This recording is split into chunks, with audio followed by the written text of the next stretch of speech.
حمزہ شہباز, مریم نواز, شہباز صاحب سبھی متحرک ہیں ان کے استقبال کے لیے, لیکن اسلام آباد میں کہیں کہیں لوگ یہ دعویٰ کرتے ہیں کہ میاں صاحب واپس نہیں آئیں گے. آپ کے سامنے بھی کسی نے کہا کہ نہیں آئیں گے. بسم اللہ الرحمن الرحیم. دیکھیں, بنیادی طور پر تو یہ بات تو بالکل کلیئر ہے کہ نواز شریف صاحب جو ہیں وہ 21 تاریخ کو انشاءاللہ تعالی پاکستان آ رہے ہیں, اور اس کے لیے پورے پاکستان میں جو مسلم لیگ نون کے کارکنان ہیں, ہر گلی ہر کوچہ, نہ صرف پنجاب بلکہ ملک کے چاروں صوبوں میں ان کی تیاریاں جو ہیں وہ بڑے جذبے کے ساتھ اور بھرپور زور و شور کے ساتھ جو ہے وہ مطلب جاری و ساری ہے. اور آپ دیکھ لیں, بلوچستان میں دیکھ لیں, کشمیر میں دیکھ لیں, گلگت بلتستان میں دیکھ لیں, میں ہمارے سوشل میڈیا کے اوپر, الیکٹرانک میڈیا کے اوپر وہ تمام جو جوش و خروش ہے اور وہ جو تیاریاں ہیں اس کا مکمل. لیکن علی گور صاحب, اسی تیاری کے ساتھ ساتھ وہاں پہ جو ان کے معالج ہیں وہ کہہ رہے ہیں کہ سفر کرنے سے طبیعت خراب ہو سکتی ہے, تو کیا کوئی ابھی بھی آپ کو لگتا ہے کہ پلان میں تبدیلی ہو سکتی ہے؟ کیونکہ کئی تاریخیں آپ لوگوں نے پہلے بھی دی ہیں. دیکھیں, اللہ تعالیٰ میاں صاحب کو صحت تندرستی دے, اور ظاہر ہے کہ معالج نے تو وہی لکھ کے دینا ہے جو ان کی صحت کو لاحق مسائل ہیں. وہ ظاہر ہے ان کا بائی پاس آپریشن ہو چکا ہے, ان کی دوبارہ اینجیو پلاسٹی اور اینجیوگرافی ہوئی ہے, تو ظاہر ہے معالج نے تو اپنے پوائنٹ آف ویو سے لکھنا ہے. لیکن شہباز شریف صاحب نے آج بھی وضاحت کر دی ہے, جس طرح سے کہ یہ کہا جاتا رہا کہ بھائی یہ اسمبلیاں جو ہیں ان کی مدت آگے بڑھائی جا رہی ہے, جس طرح سے یہ کہا جاتا رہا کہ بھائی جو ہے مطلب ہے کہ یہی حکومت 1 سال آگے چلے گی, اسی طرح سے مختلف قسم کے پروپیگنڈا چلائے جاتے رہے ہیں.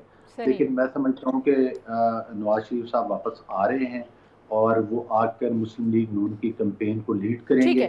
میں واپس آتی ہوں آپ کے پاس کہ وہ آئیں گے واپس, تو کیا ان کو عدالت جائیں گے, جیل جائیں گے شیر افضل مرفت صاحب, اگر قانونی رائے اس پہ دے دیں؟ میاں نواز شریف صاحب پاکستان سے جب گئے تھے تو دفعہ 426 ضابطۂ فوجداری کے تحت ان کی سزا کو 4 ہفتوں کے لیے معطل کیا گیا تھا اور علاج کے بہانے ہو گئے. اب بہانہ تو نہ ہوا نا, آپ کی کابینہ نے, مطلب عمران خان صاحب کی کابینہ نے بھیجا تھا ان کو, کورٹ نے آرڈر کیا تھا. جی, جب وہ وہاں پہ گئے علاج کے بعد وہ پھر وہیں کے ہو گئے. 4 سال ہو گئے ہیں. آج ان کے وکیل صاحب کو بھی یاد آیا کہ ہم نے میڈیکل رپورٹ عدالت میں جمع کرنی ہے, 4 سالوں میں کبھی یہ تکلف گوارا نہیں کیا. بہرحال جہاں تک قانون کا تعلق ہے, اگر میاں صاحب جو ہیں وہ پہلی دفعہ ضمانت کرانے آ رہے ہوتے تو اس میں پروٹیکٹیو بیل دی جا سکتی ہے, چونکہ یہ کیس جو ہیں وہ کنوکشن کا ہے اور اس میں اپیل خارج ہو چکی ہے, تو لہٰذا پاکستان میں ابھی تک کوئی ایسی نظیر نہیں ملتی ہے کہ 426 کے تحت گیا ہوا شخص جب واپس آ رہا ہو اور بانڈ کے وہ ٹرمز توڑ کے اور سزا جو ہیں اس کی اپیل خارج ہو تو اس کے لیے کوئی کسی بھی اسکیم آف لا میں کوئی پروٹیکشن موجود ہو. میں ذاتی طور پر یہ سمجھتا ہوں کہ شاید ان کے وکلاء صاحبان کانسٹیٹیوشنل ریٹ پٹیشن دائر کریں گے, لیکن ہمارے لیے, لیگل فریٹرنٹی کے لیے اور قانون کے لیے یہ ایک نیا قانون ہوگا اگر ان کو پروٹیکشن دی جاتی ہے اور گرفتار نہیں کیا جاتا. وہ نیب کو مطلوب نہیں ہے, سرکار کو مطلوب نہیں ہے اور پولیس کو مطلوب نہیں ہے, وہ مطلوب ہے اسلام آباد ہائی کورٹ کو.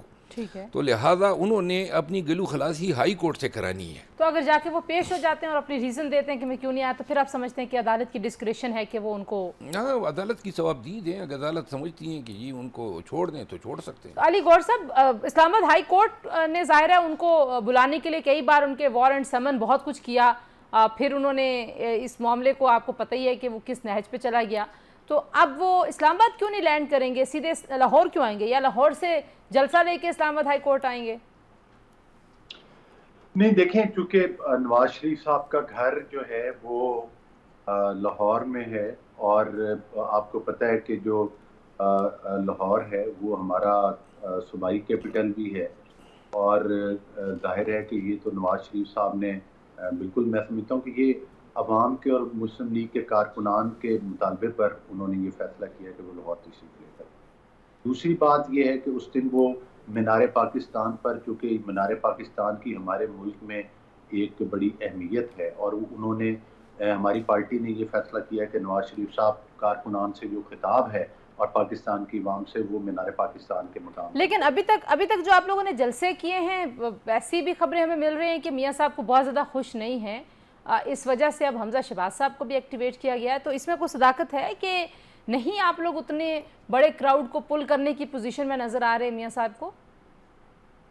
دیکھیں میں تو یہ سمجھتا ہوں جو کہ میں ایک پولیٹیکل ورکر ہوں اور گراس روٹ لیول پر ہمارا ہر وقت رابطہ ہوتا ہے.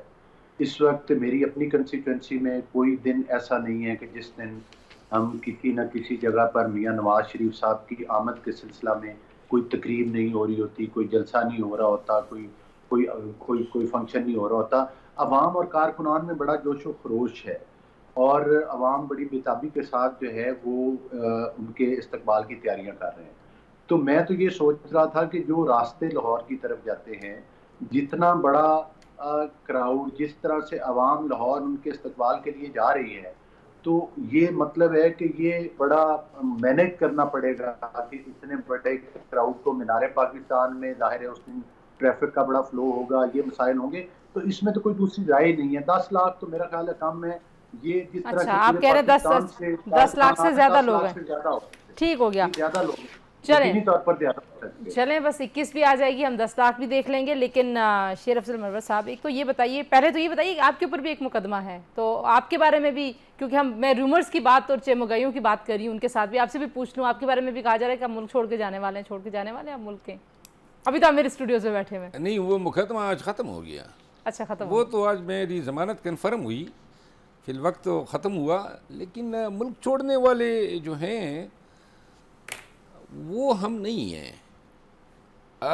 ہم نے جو جس کاز کے لیے اٹھے ہیں وہ ہے رول آف لا کی حکمرانی. اور کیوں چھوڑیں، کن کو چھوڑیں؟ یہ ہمارا ملک ہے. کسی کی کیا مجال کہ ہمیں جو ہیں یہ کہیں کہ جی آپ ملک چھوڑیں. یہ ملک ہمارا ہے. جو ملک چھوڑ کے بھاگتے ہیں اس قبیل میں نہیں ہم. اور انشاءاللہ اس ملک میں جمہوریت، رول آف لا، قانون کی حکمرانی، اسی کی جس کے لیے ہم سٹرگل کر رہے ہیں. میں تو ایک ہفتے کے لیے جا رہا تھا، ہر سال جاتا ہوں، 2-3 دفعہ جاتا ہوں. لیکن جب سے یہ پی ڈی ایم کی حکومت آئی، مقدمات میں کچھ اس طرح ہم پھنس گئے، پاکستان تحریک انصاف کی تمام لیڈرشپ، کہ فرصت ہی نہیں ملی.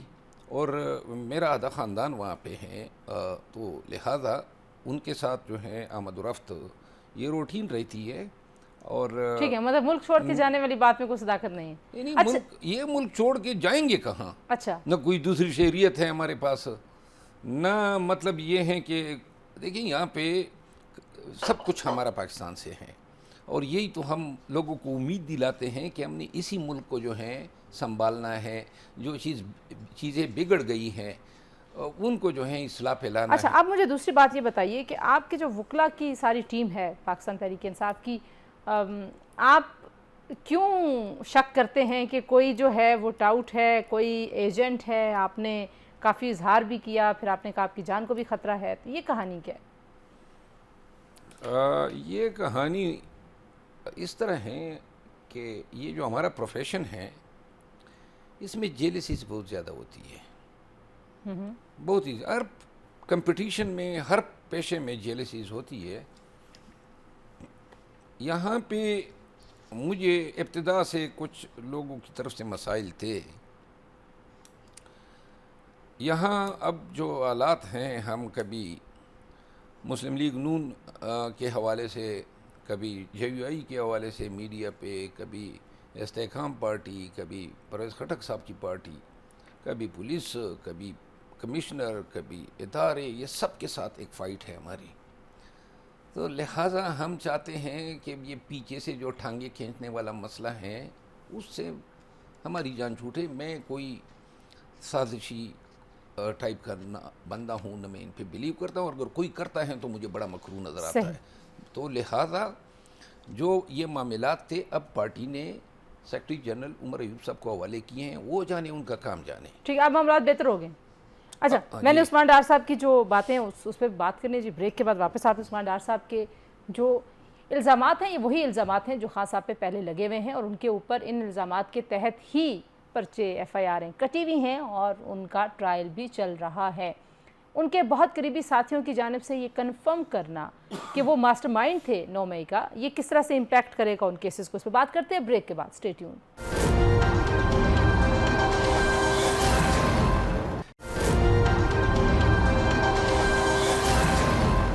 پروگرام میں ایک بار پھر آپ کو خوش آمدید کہتے ہیں. علی گور بلوچ صاحب، یہ جو عثمان ڈار صاحب نے باتیں کی، ظاہر ہے یہی الزامات یہی الزامات ادارے اور یہی الزامات ان ایف آئی آروں میں ہیں خان صاحب کے خلاف، لیکن ان کے قریبی ساتھیوں کی جانب سے یہ باتیں، ان کی تصدیق ہونا کیا مہر ثابت کرتا ہے خان صاحب کے خلاف کہ یہ سب چیزیں سچی ہیں؟ تنزیلہ دیکھیں، صورتحال یہ ہے کہ یہ وہی چیزیں اب الٹیمیٹلی یہ نظام قدرت ہے کہ سچ اور جھوٹ کا چہرہ جو ہے وہ اسی دنیا میں ایکسپوز ہو جاتا ہے.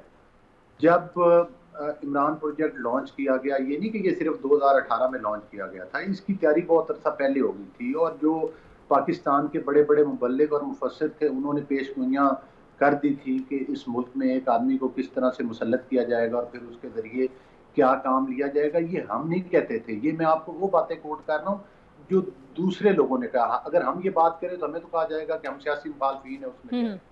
لیکن جو 9 مئی کے واقعات ہوئے اور اس میں جس طرح سے کہ شہداء کے مجسموں کو جلایا گیا، جس طرح سے قائد اعظم ہاؤس میں آگ لگائی گئی، جس طرح سے موٹر ویز کو جلایا گیا، جس طرح سے عدالتوں اور پولیس کی چوکیوں کو جلایا گیا، جس طرح سے شہداء کی یادگاروں کو توڑا گیا، تو میرا خیال ہے کہ پاکستان کے بدترین دشمنوں نے اور دہشت گردوں نے بھی یہ کام نہیں کیا جو چیئرمین پی ٹی آئی نے اپنے چند لوگوں کے ذریعے یا گنڈوں کے ذریعے وہ کام کروایا. اب ان کی پارٹی کے اندر سے وہ لوگ جو ان کے دستے راست ہیں، جو لوگ ان کارروائیوں میں ملوث تھے، جنہوں نے براہ راست ان کے کہنے پر یہ کام کیے ہیں، لیکن وہ لوگ اتنا عرصہ غائب تھے، وہ لوگ جو ہیں وہ گرفتار تھے، پھر مسنگ پرسن ہو گئے، اس کے بعد اب سامنے آتے اس طرح کی باتیں کہنا کوئی کریڈیبلٹی ہے؟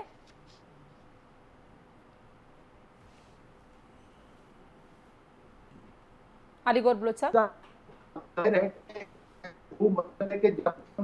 کہ اس کا تعین تو عدالتیں کریں گی، لیکن جو لوگ اس قسم کے دہشت گردانہ کارروائیوں میں خود بھی ملوث تھے اور وہ ان میٹنگ میں بیٹھتے تھے اور انہوں نے وہ تمام چیزیں سنی تھی، وہ دائرے روپوش ہوئے تھے. ان کو پتہ ہے کہ انہوں نے دہشت گردی کی ہے، ان کو پتہ ہے کہ یہ سیاسی پارٹی اس طرح کے کام نہیں کرتی.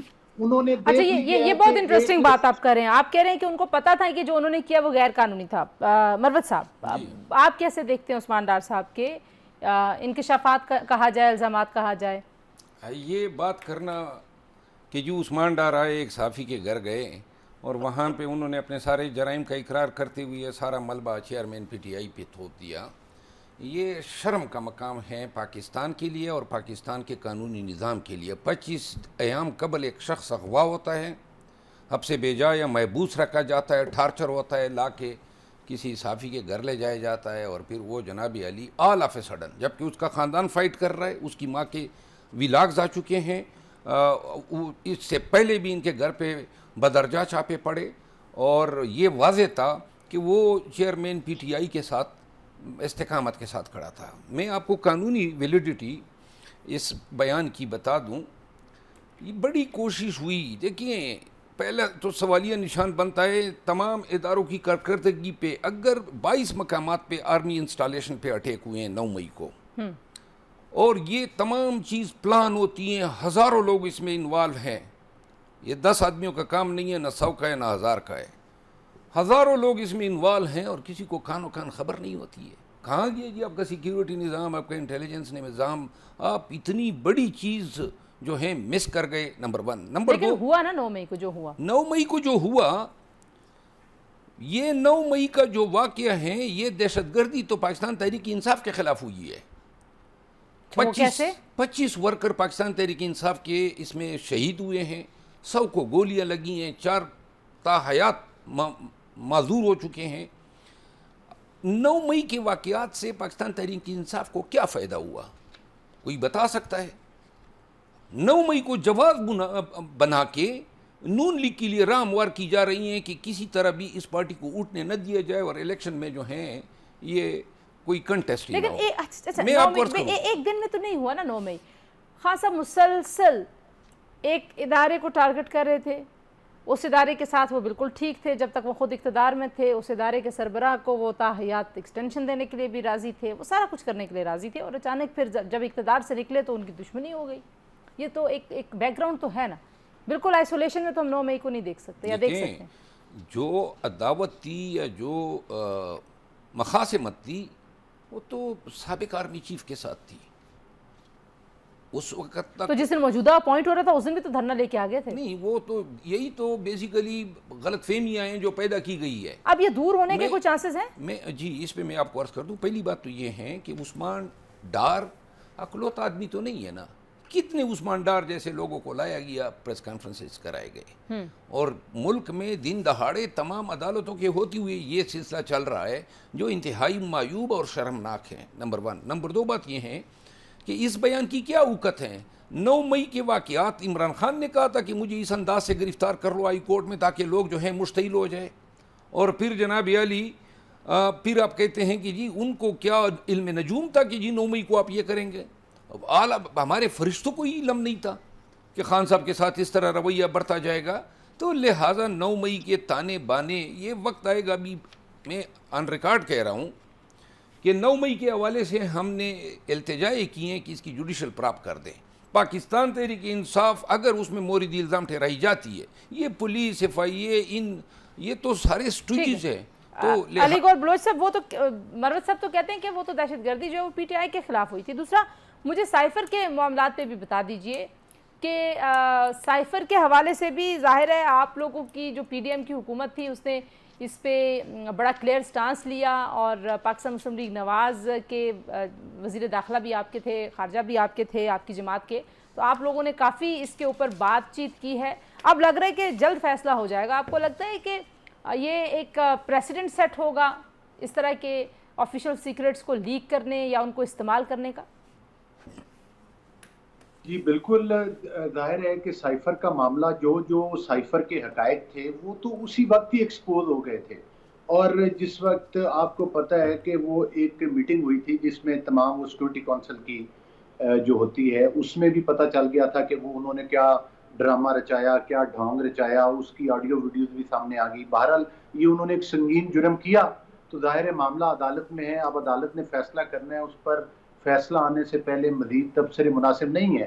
لیکن یہ تو بڑا کلیئر اینڈ اوپن کیس ہے کہ وہ اس میں ان کو یقینی طور پر انہوں نے بہت گھناؤنا جرم کیا ہے.